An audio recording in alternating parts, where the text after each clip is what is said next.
Hello friends, कैसे हो आप सभी। तो आज की इस वीडियो में हम स्टार्ट करें अपना एग्ज़ाम जो रिलेटेड है आपका एसएससी से।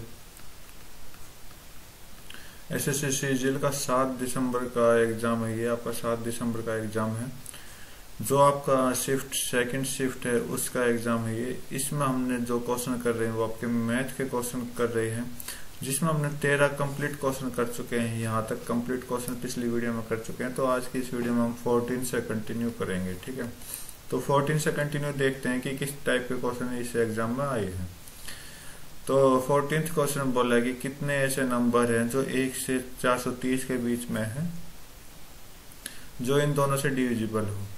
तो आपको पता है कि 7 और 11 से अगर डिविजिबल है तो इसका मतलब क्या होगा कि 7 और 11 के मल्टीपल का भी डिविजिबल होगा। तो मल्टीपल का डिविजिबल होगा, इसका मतलब 7 गुना 11 का मल्टीपल होगा और 77 से डिविजिबल होगा। ठीक है, तो 77 की आप ऐसी टेबल चेक कर लीजिए जो 430 तक लास्ट जाए। तो मैं एक बार 5 से मल्टीपल करके देखता हूँ इसको। 5 मतलब आप इस ऑप्शन का यूज करके लास्ट कौन से मतलब 430 से बड़ा नहीं जाना चाहिए।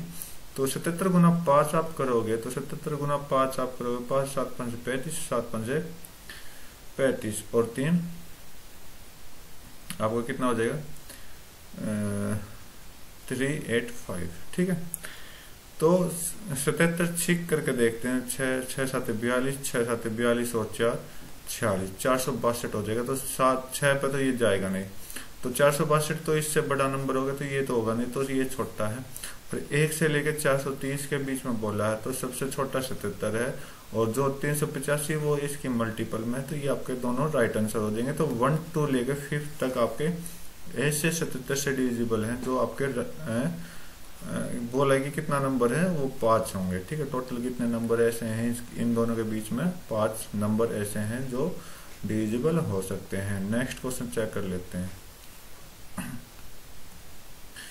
बोला कि एक पार्टनरशिप में 2 पार्टनर हैं विजय और परवीन। ठीक है, एक काम को ले रहे हैं और बोला कि 12 सप्ताह में 12 सप्ताह विजय कंप्लीट करता है इस पूरे काम को अकेले।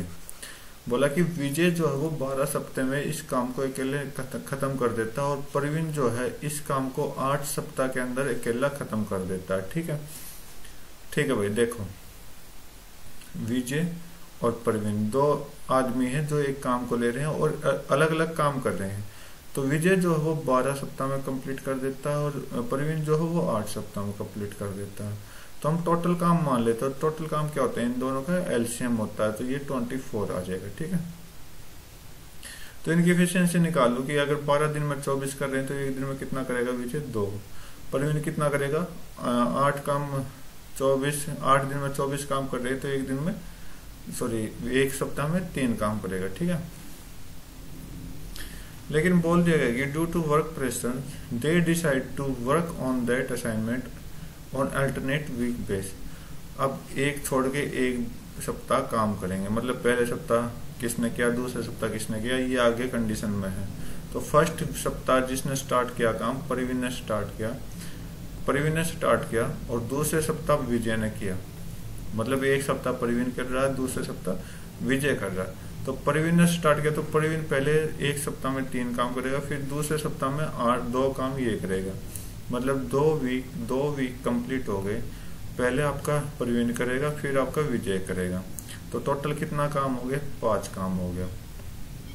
2 सप्ताह में 5 काम हो गया। ठीक है, तो पूछा है कि कितने सप्ताह लगेंगे इस काम को कंप्लीट होने में अगर हम अल्टरनेट काम कर रहे हैं तो। ठीक है, तो अब देखो 5 काम हो गया टोटल 2 सप्ताह में। तो 5 को हम 24 के नजदीक पहुंचाते हैं। तो 24 के नजदीक पहुंचाओगे तो 5 गुना 4 20 हो गया।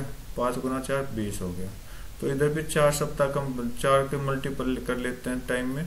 तो 8 वीक कंप्लीट हो गए अपने। 8 वीक कंप्लीट हो गए। 8 सप्ताह में 20 काम हो गए। ठीक है, तो पहले तो परवीन कर रहा है, फिर सेकंड नंबर पर ये कर रहा है। ठीक है, सेकंड नंबर पर विजय कर रहा है।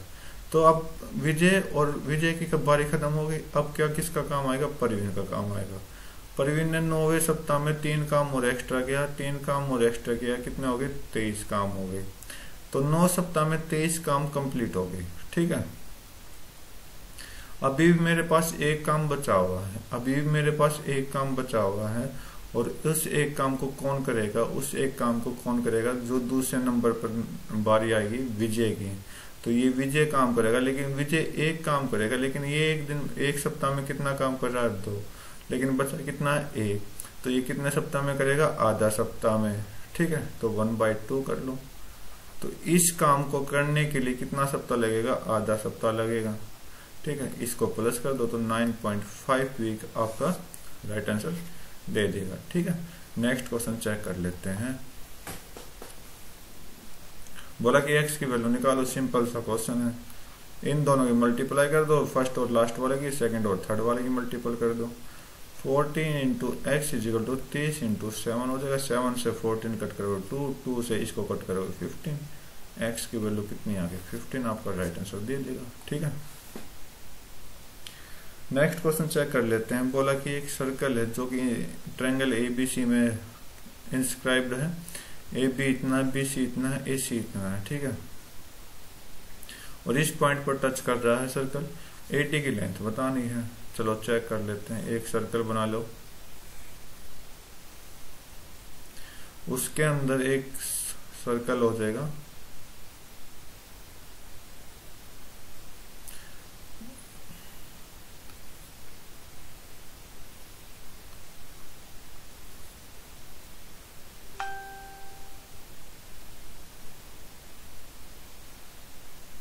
ये आपका सर्कल हो गया, ठीक है। ए बी सी, और ए बी पर डी पॉइंट है, बी सी पर आपका ई पॉइंट है, और एफ पॉइंट इस पर है, ठीक है। तो ए डी की लेंथ बतानी है। तो ए डी की लेंथ क्या होगी ये बताना है आपको, ठीक है। तो मैं मान लेता हूं ये कंप्लीट लेंथ अगर 16 है, ए बी 16 है, बी सी आपकी 20 है, और ये आपकी ए सी 24 है। तो इसको मैं x मान लेता हूं, ठीक है। क्योंकि अगर ए डी लेंथ, देखो अगर आपने सर्कल के बारे में पढ़ा होगा कि सर्कल किसी टेंजेंट से लेंथ ऑफ टेंजेंट, या फिर पॉइंट ऑफ कांटेक्ट, या फिर लेंथ ऑफ कांटेक्ट, जो भी आप कुछ पढ़ते हो तो वो क्या होती है, बराबर होती है, ठीक है। ये ए डी लाइन इसके इक्वल हो जाएगी, A D line A F के इक्वल हो जाएगी, तो ये भी एक्स हो जाएगी, ठीक है।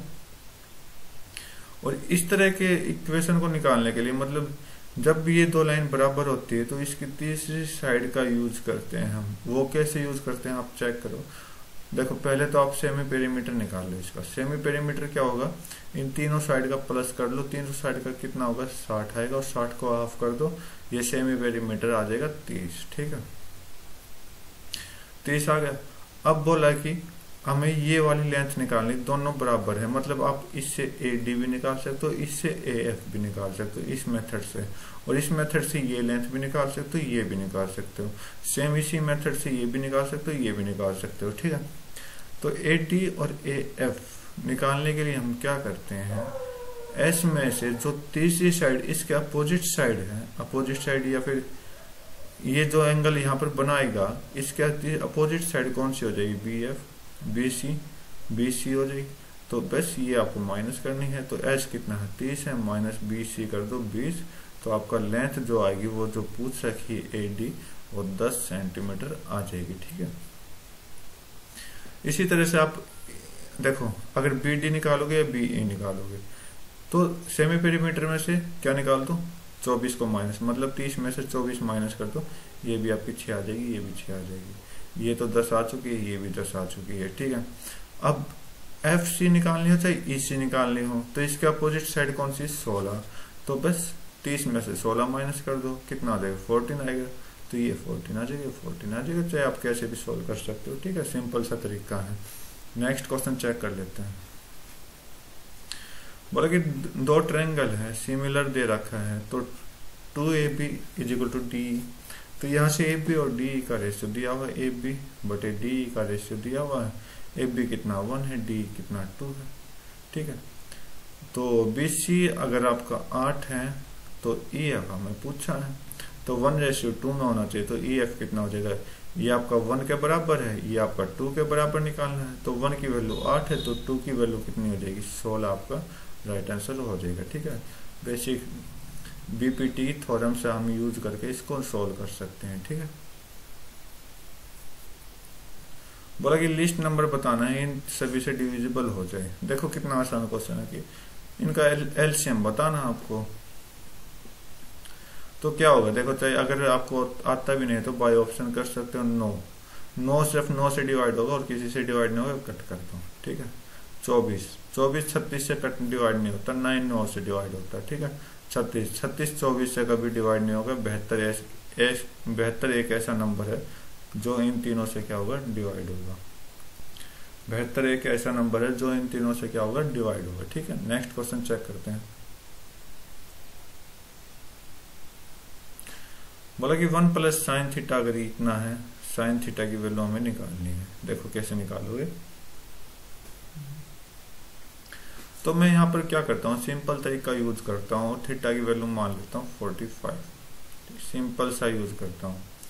अगर आप 45 भी नहीं मानोगे, चलो पहले 45 ही मान लेते हैं, तो थीटा 45 मान लेते हैं, तो साइन थीटा यहाँ पर कितना हो जाएगा, m की वैल्यू आ जाएगी 45 मानने से। तो 1 प्लस साइन थीटा की साइन 45 1/√2 होता है। ठीक है, equal to m cos theta कितना होता है 1/√2, तो ये √2 हो जाएगा। इसको √2 प्लस 1 कर दो, सो √2 इजिकल टू m अपॉन √2 कर दो। √2 से √2 कैंसिल आउट और m की वैल्यू हो जाएगी √2 प्लस 1 आ जाएगी। ठीक है, तो अब आपके पास जो जो वो निकाल लो। m स्क्वायर -1 और m स्क्वायर +1 है, तो m स्क्वायर -1 निकालते हैं। तो m स्क्वायर क्या करोगे, √2 प्लस 1 का स्क्वायर करोगे, तो √2 प्लस 1 का स्क्वायर करोगे, 2 प्लस 1 3 हो जाएगा। और इसका प्लस है तो 2 प्लस में 2 √2 आ जाएगा और माइनस में 1 आ जाएगा। तो इसको सोल्व करोगे तो कितना आ जाएगा, 2 प्लस 2 √2। ओके, और 2 को कॉमन लोगे तो कितना आ जाएगा, 1 प्लस √2 आ जाएगा। ठीक है, और m स्क्वायर प्लस 1 सोल्व करोगे, क्योंकि ज्यादातर ये कंडीशन आपको दे रखी है। ठीक है, आप ऑप्शन से मैच करो। ठीक, ओनली ऑप्शन मैच करना आपको। ओके, तो साइन 45 मतलब यहाँ पर साइन 45 बनाएगा ना, तो साइन 45 1/√2। एक ऐसा ऑप्शन मैच करना जो 1/√2 का देते। तो m स्क्वायर प्लस √2 करोगे तो 3 प्लस 2 √2, तो m का स्क्वायर आ गया, प्लस 1 कर दो। यहाँ से 4 प्लस 2 √2 आ जाएगा, और 2 कॉमन लिया और √2 भी कॉमन लोगे आप इसमें से, तो 1 प्लस √2 आ जाएगा। ठीक है, 2 प्लस √2 कॉमन लोगे तो 1 प्लस √2 कॉमन आ जाएगा। ठीक है, तो बस m स्क्वायर -1 तो सेकेंड ऑप्शन मैच करके देख लो आप। बस वैसे मैच तो आपने सारा करना है। तो आप देखोगे कि इसको और इसको डिवाइड करोगे, तो यहाँ पर आप देखो 2 ये आपकी 2 ब्रैकेट रहेगा। ये तो डिवाइड करने से कट जाएगा, ब्रैकेट भी कट जाएगी। आपका इधर 1 बचा और नीचे कितना बचा, √2 बचा। 1/√2 आया तो 1/√2 इसके बराबर आ गया, तो यही ऑप्शन आपका इसके बराबर आ जाएगा। ठीक है, तो वैल्यू पुटिंग से आप वैल्यू पुट कर सकते हो। और भी सिंपल अगर आप इसको बनाना चाहो तो मैं क्या करता हूँ, थीटा की वैल्यू जो होगी वो 0 मान लेता हूँ। थीटा की वैल्यू जो होगी वो 0 मान लेते हैं। थीटा की वैल्यू कितनी मान लेते हैं, 0 मान लेते हैं। तो 1 प्लस साइन 0 0 1 हो जाएगा, और इधर m इंटू कोस 0 कोस 1 हो जाएगा, कोस 0 1 हो जाएगा। तो m की वैल्यू यहाँ से कितनी आ गई, 1 आ गई। ठीक है, यहाँ पर साइन 0 की वैल्यू 0 आनी चाहिए। एक ऐसा ऑप्शन मैच करो जिसमें 0 वैल्यू दे दे। तो m की वैल्यू अगर 1 पुट करो तो यहाँ 1 पुट करो, तो 2 इंटू 1 2 हो जाएगा। 2 माइनस 1 करोगे तो 1 आ जाएगा। ठीक है, 1 और 1 प्लस 1 कितना हो जाएगा, 2। तो ये ऑप्शन मैच नहीं कर रहा। देखो कितना सिंपल तरीका, आप मतलब आपको सिर्फ प्रैक्टिस बेस करनी है। हाँ, थीटा की वैल्यू अगर 45 अगर जब मान सकते हो आप, तब आपके पास कोई भी ऑप्शन ना बचा हो, कोई कुछ भी पुट करने के लिए ना बचा हो। तो यहाँ पर 1 माइनस 1 करोगे तो ये 0 दे देगा, ये आपका राइट आंसर दे देगा, और बाकी ये 2 दे देगा ऊपर और नीचे 0। ये तो सोल्व होगा ही नहीं, तो ये तो कट जाएगा। ठीक है, तो ओनली एक ऑप्शन आपका राइट हो जाएगा। तो आपको अपने टाइम बचाने के लिए सब प्रैक्टिस की जरूरत है। ठीक है, नेक्स्ट क्वेश्चन चेक कर लेते हैं। बोला कि एक डिस्काउंट दिया गया 20% का, और किसी 2 बुक को खरीदने पर एक बुक सेलर द्वारा, ठीक है, और एक डिस्काउंट दिया गया 25% का, जो कि एक कस्टमर बाय करता है 2 बुक से ज्यादा। बोला कि अगर 2 बुक आप खरीदोगे तो 20% का डिस्काउंट मिलेगा, और इससे ज्यादा खरीदोगे, दो से ज्यादा मतलब 3 बुक हो गए तो 25% का डिस्काउंट मिलना स्टार्ट हो जाएगा। ठीक है। और बोला कि अगर 10% डिस्काउंट ऑफर किया गया कस्टमर को एक बुक खरीदने पर, और एक बुक जो खरीदेगा वो 10% का ऑफर लेगा। ठीक है। और 5% एडिशनल डिस्काउंट दिया गया है एक बच्चे के लिए। मतलब ये सभी जो कंडीशन अब तक थी ये बच्चों के लिए नहीं थी, ये किसी कस्टमर के लिए थी। अब अगर उसको कोई विद्यार्थी खरीदेगा, स्टूडेंट्स खरीदेगा, उसको 5% का एक्स्ट्रा डिस्काउंट मिल जाएगा। अब बोला कि सोहन जो है वो एमकॉम का छात्र है और कॉलेज में है, तो बुक जो उसने 513 रुपये में खरीदी, तो उसका मार्क प्राइस हमें पता लगाना है कि क्या होगा। देखो अब, तो उसने सिर्फ एक ही बुक खरीदी 513, और एक बुक पर डिस्काउंट कितने का, 10% का है। एक बुक पर डिस्काउंट कितने का है, 10% का है। एक बुक पर 10% का डिस्काउंट है, मतलब 10% का डिस्काउंट, तो 90% का उसने बुक ली है, तो 90% इसका मतलब 9/10 हो गया। ठीक है, ये डिस्काउंट का रेशियो आ गया। ठीक है। और प्लस में इसने एडिशनल डिस्काउंट लिया। एडिशनल डिस्काउंट 5% का क्यों लिया, क्योंकि वो एक विद्यार्थी है। ठीक है, छात्र है। ठीक है, तो 5% का एडिशनल लिया, तो 5% कितना होता है, 5 का 95/100 हो जाएगा। 95 मिली है तो इसका मतलब 19/20 हो जाएगा। ओके, इतना आप समझ लेना। और इसकी वैल्यू जो दी गई वो 513 दी गई, 513 दी गई है। बस सॉल्व कर दो, इसका आंसर आ जाएगा। और हाँ, हमें क्या निकालना, मार्क प्राइस निकालना। मार्क प्राइस हमेशा 100 का होता है। ठीक है, 100 का होता है। चलो जो भी होगा वो चेक करेंगे, हम आपको कैलकुलेशन कराएंगे। ठीक है, तो 19 से कट करते हैं तो 19, तो ये कितना हो जाएगा भाई, 19 दूनी 38।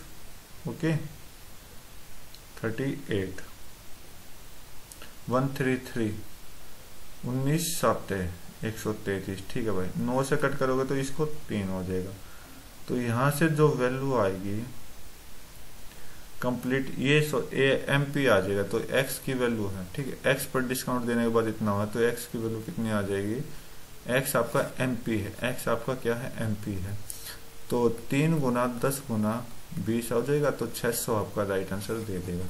देखो, आपके पास लैंग्वेज बड़ी थी लेकिन क्वेश्चन का सॉल्यूशन बिल्कुल छोटा सा था। ठीक है, तो लैंग्वेज को देखकर कभी कंफ्यूज मत होना है, क्यों आपको पूरा एक तो कंप्लीट क्वेश्चन पढ़ना है। ठीक है, और क्योंकि कंडीशन कहीं पर भी मिल सकती है आपको। नेक्स्ट क्वेश्चन चेक करता हूं मैं आपका। बोला कि एक आदमी है जो 48 किलोमीटर की दूरी तय करता है और वापस आता है 14 का, मतलब जाने और आने का समय 14 घंटे दे दिए इसने। ठीक है, और बोला कि 4 किलोमीटर स्ट्रीम जाता है, same time 3 kilometre against the stream होता है। विद स्ट्रीम मतलब क्या हो गया, डाउन स्ट्रीम यहाँ पर आपको दिया गया है, डाउन स्ट्रीम आपको यहाँ पर दिया गया है। अगेंस्ट का मतलब क्या हो गया, अप स्ट्रीम आपको दिया गया है, अप स्ट्रीम आपको दिया गया है। तो डाउन स्ट्रीम की जो स्पीड हो जाएगी वो x प्लस वाई हो जाएगी, और अप स्ट्रीम की जो हो जाएगी x माइनस वाई हो जाएगी, रिलेटिव स्पीड हो जाएगी। ठीक है, और x जो है वहां पर x किसकी स्पीड है, मैन की। ठीक है, x जो है वो स्पीड है किसकी, मैन की। और स्ट्रीम जो है y जो है वो स्पीड किसकी हो जाएगी, स्ट्रीम की। ठीक है, तो स्पीड ऑफ स्ट्रीम निकालनी, तो इसका मतलब y की वैल्यू हमें निकालनी है। तो चेक करो क्या कि अगर डाउन स्ट्रीम में जा गया, मतलब स्पीड तो ये हो जाएगी x प्लस वाई गया, तो वो कितनी डिस्टेंस कवर करेगा, 4 किलोमीटर डिस्टेंस कवर करेगा। तो बस आप इनका क्या करो, रेशियो निकाल लो, x डाउन स्ट्रीम अपन अप स्ट्रीम। ठीक है, इतना सोल्व करने के बाद इनका जो डिस्टेंस रेशियो आया 4:3 आया, और इसको कंप्लीट सोल्व करोगे, इन कैलकुलेशन को कंप्लीट सोल्व करोगे, तो यहाँ से x की वैल्यू क्या हो जाएगी, 4 + 3, इन दोनों का प्लस कर दो 7, और y की जो वैल्यू हो जाएगी इन दोनों का माइनस कर दो, डिफरेंस कर दो, तो 1 आ जाएगी। x की वैल्यू 7 आई, y की वैल्यू 1 आई। तो बोला कि 48 किलोमीटर जाने में और 48 किलोमीटर आने में, जाने में कितना, डाउन स्ट्रीम, डाउन स्ट्रीम क्या हो जाएगा, दोनों का प्लस, 7 और 1 8 हो जाएगा, ठीक। और आने में 7 और 1 7 माइनस 1 हो जाएगा, तो 6 हो जाएगा यहाँ पर। तो आप चेक कर सकते हो, यहाँ पर 6 हो जाएगा, यहाँ पर 8 हो जाएगा, तो दोनों मिलाकर कितना घंटे दे रहे हैं, 14 घंटे दे रहे हैं। तो बस क्या पूछा है, स्ट्रीम की वैल्यू पूछी है। तो इस तरह से स्ट्रीम की वैल्यू कितनी हो जाएगी, 1 ही हो जाएगी, बस आपका वैल्यू राइट हो जाएगा।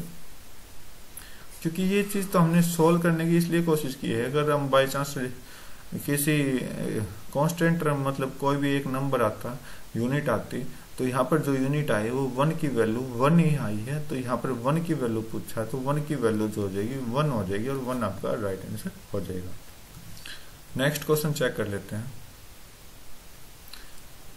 बोला कि 20% इनहेबिटेंट ऑफ विलेज देखो, बोला कि 20% जो है वो मलेरिया से मर चुके हैं एक गांव में, और एक पैनिक सेट है जो कि 30% है, रिमेनिंग बचे हैं उनमें से जो बचे हुए हैं उसमें से भी 30% बचे हैं, ठीक है। तो ये संख्या कम होगी 12,000 तक। तो फाइनली कितनी थी, पहले कितनी थी, ये हमें पता लगाना है। देखो मान लो पहले 100% थी, ठीक है, 100% थी, 20% आदमी मर चुके हैं, 20% आदमी मर चुके हैं, तो बच्चे कितने, 80% आदमी, ठीक है। और 80 का 30% जो है वो छोड़ के चला गया है, 30% जो है वो छोड़ के चला गया है, 30% छोड़ के चला गया, तो 70% रह गया, 80 का 70% रह गया। तो बस ये सोल्व किया, इसकी वैल्यू हमें गिवन है, कितनी है, 12,000 है। बस 0000 कट कर दो, और 8 से ये हो जाएगा आपका 8 1500, ठीक है। तो यहाँ से जो 7 की वैल्यू या फिर 1 की वैल्यू जो आएगी वो 1500/7 हो जाएगी। कंसिडर इंटीग्रल पार्ट ओनली, ठीक है, डेसिमल में आंसर जाएगा, लेकिन इन्होंने बोल दिया गया कि अपना डेसिमल नहीं यूज करना। डेसिमल इंटीग्रल मतलब डेसिमल का इंटीग्रल क्या होता है, डेसिमल जिसमें नहीं आता, तो इसको मैं 1400 मान लेता हूँ, ठीक है, ओके। तो ये आपका 200 के लगभग होगा, 200 इंटू 100 कर दो, 200 नहीं, ये तो 20,000 से सारे ऊपर हैं, तो इसको मैं सोल्व नहीं कर, इसको सोल्व नहीं होगा भाई, फिर कैसे सोल्व करेंगे, 1500/7, 7 दूनी 14 और 1 0, 7 एकम 7, 21,000, 7 एकम 7, और आगे सोल्व करोगे 3 0, 7 चौक 28, 214 स्टार्टिंग होगी, 214 इसी में है और बाकी किसी में नहीं, तो कट कर दो, ठीक है, ये आपका राइट आंसर दे देगा, ओके। तो नेक्स्ट क्वेश्चन की तरफ चलते हैं।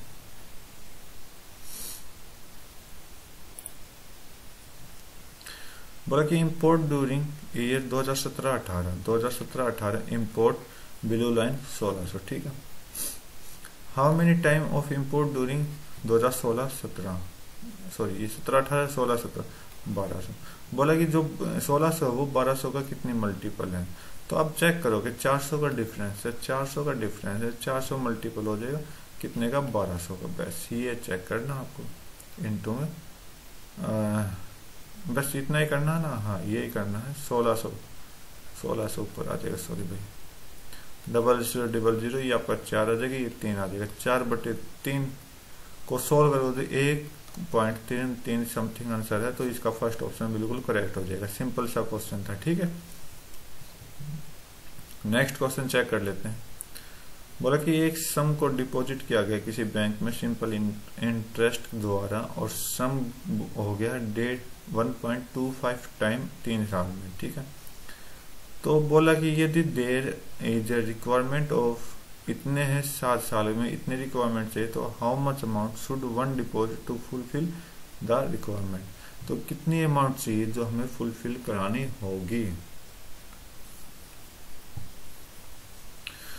तो इसको चेक करो, देखो बोला कि सम जो है वो 1.25 बन जाता 3 साल के लिए, ठीक है। तो इसका मतलब यहाँ से रेट ऑफ इंटरेस्ट हम निकालेंगे, तो रेट ऑफ इंटरेस्ट कितना आएगा, मान लो 1.25 तो 125/100 कर दो, तो इसका मतलब 5/4, ठीक है।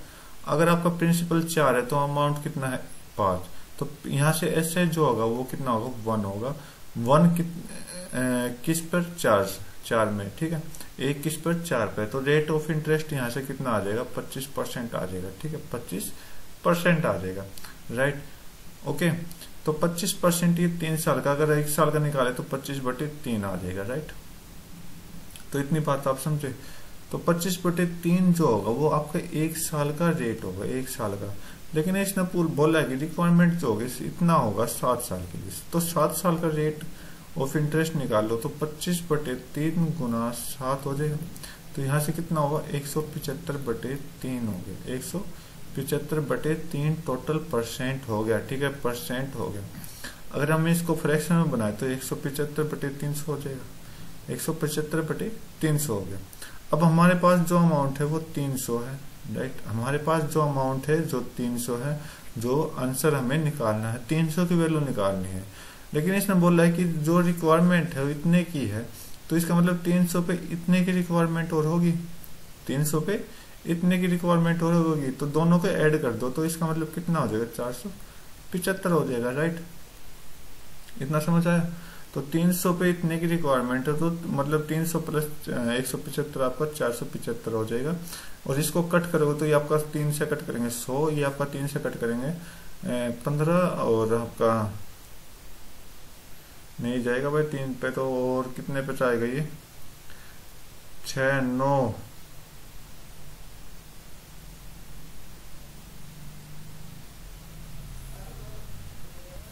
तो आप चेक करोगे शायद 15 पे चला जाएगा दोनों। एक बार चेक कर लेते हैं, 15, 20 नहीं भाई, और 15, 30, 45, 5 से कट करते हैं तो भाई 60, और 5 से इसको कट करेंगे तो कितना हो जाएगा ये आपका 5 नीम, और आपका कितना हो जाएगा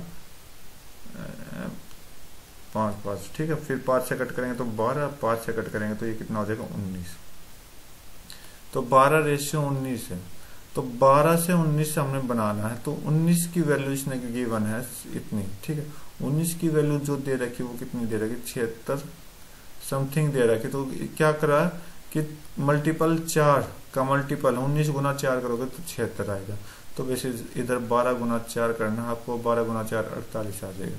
और इसके पीछे जितने भी जीरो हैं वो आप इसके पीछे लगा दो, 1, 2, 3, 4, 10, ये आपका राइट आंसर आ जाएगा, ठीक है। तो इस तरह से आप इस कैलकुलेशन को सॉल्व कर सकते हो, ठीक है। तो उम्मीद करता हूँ आपको समझ आए होगी। तो आज के 25 क्वेश्चन हमने इस एग्जाम के 25 क्वेश्चन कंप्लीट कर चुके हैं, जो कि 7 दिसंबर को हुआ था 2022 में, ओके। और ये आपका सेकेंड शिफ्ट का एग्जाम है। तो अगली वीडियो में जो हम मिलेंगे तो नए एग्जाम को उठाएंगे। तो आज के लिए इतना रखते हैं, नेक्स्ट वीडियो में फिर मिलते हैं, तब तक के लिए thank you, have a nice day, जय हिंद।